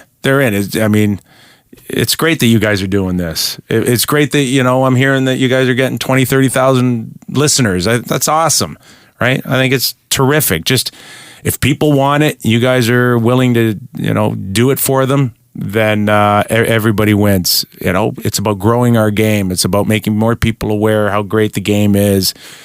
Steve's been able to do that in a very short period of time, and it's good to hang out with you guys today. Well, gosh. Nick, I was just gonna say it was a pleasure of ours too. We went a little bit over time, and I just don't talk about people losing on purpose anymore. Okay, it pisses me off. All right. Oh, but delicious draft picks. Okay, hold on.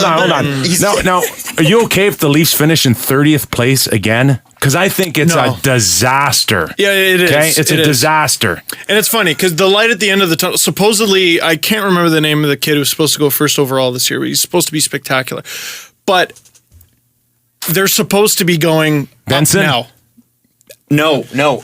Merrick would not stop talking about it. He plays on the Brandon Wheat Kings, I think. Oh, yeah, that's Millard's guy then. Yeah, you know who I'm talking about? Yeah, I do. Yeah, I know who you're talking about too, and it's gonna kill me. Yeah. I don't know this. Yeah, whatever. It doesn't matter. He was the top scorer in the playoffs. He lit it up unbelievable. Nolan Patrick? Yeah. Nolan Patrick. Thank you. That's it. Which is a family relation to James Patrick. Oh, really? Yeah. Well, there you go. That's me. So, you're not going to get the first overall pick every year, but they're supposed to be trending up. Unless you're Edmonton. But that was a fluke. And it was terrible. It was a too. fluke. You look at the stats behind it, the statistical likelihood of them getting 4 first overall picks or 3 first overall picks. So small. They're supposed to be going up. Last year was the Grin and Barrett sacrifice for Leafs fans and for the Leafs too. I don't think Babcock or Lou or Shanahan or anyone, especially in the dressing room, liked that. But it bared fruit. Okay, and so hopefully this year is an upswing. Give me your cutoff between success and failure. If they finish 25 and under, I'll be pretty disappointed. If they finish 25 to 23, it'll be a bit of a bummer. If they finish 20 and up, I'll be pretty stoked. I'll be pretty happy. I just wish you could see Nick's face right now. No, but that's realistic, right? Yeah. That's not based on tanking though. I'm not saying, gosh, I hope they finish 20th. Yeah. I'm saying What's their ceiling right now? Okay. exactly. So- Looking at their That's roster, fair. challenging for a playoff spot until like late February. Okay. So if they are picking 10th overall, it's okay. They pick where they pick this Yeah. year. Okay. They pick where they pick. Good. I'm with you then. I'm with you. What do you think? I'm with you. What's your cutoff? You know what? I think if they're picking top 5, it's a bad season. Yeah. Okay. Top 5 is a bad season. Unless they win the lottery somehow. They miss the playoffs by 1 point and they win. 6 to 10 is not making big strides. 6 to 10 is not making big strides. 10 and up. 10 is making strides, and up if they're drafting. Awesome. So, again, you got Frederick Anderson. You got all these pieces now. And, they say winning breeds winning. Losing breeds losing as well. They need to start feeling real success, not we lost by a goal success. They got to start feeling like this core group now can win. Now. That's what you want them to feel. It's not realistic if they do, maybe, but they got to feel like they should challenge for playoffs, right? Frederik Andersen, you're the next goalie for the next 5 years. You can't come in and finish 30th. You know? No. You can't. No. Okay? Because nobody will believe that you're the future goalie if they're picking in the top 3 or the top 5 again. Okay? You got to steal games. No one's saying you got to do it for 60 times in the season. But, you know, you got to give something to hope about, right? You got to steal 5 or 10 games this year. And that's exactly, and they're selling hope this year. That's what the sell is hope, right? The sell is, that's going to be the interest. It wasn't Bernier. It wasn't Reimer. I mean, those guys kind of kept a housemate of popsicle sticks up for a little while. But now... For a little while. But now you got mortar, you know, you got some real foundation here. So now... pressure is on Babcock now to start showing that why these guys are the future. It's hard to finish bottom 5 with a really good goalie, I think. Correct. Yeah. Correct. And there'd be some nights when maybe he's not as mentally as tough as he should be and consistent as he should be, Frederik Andersen, but I think they got a really good goalie.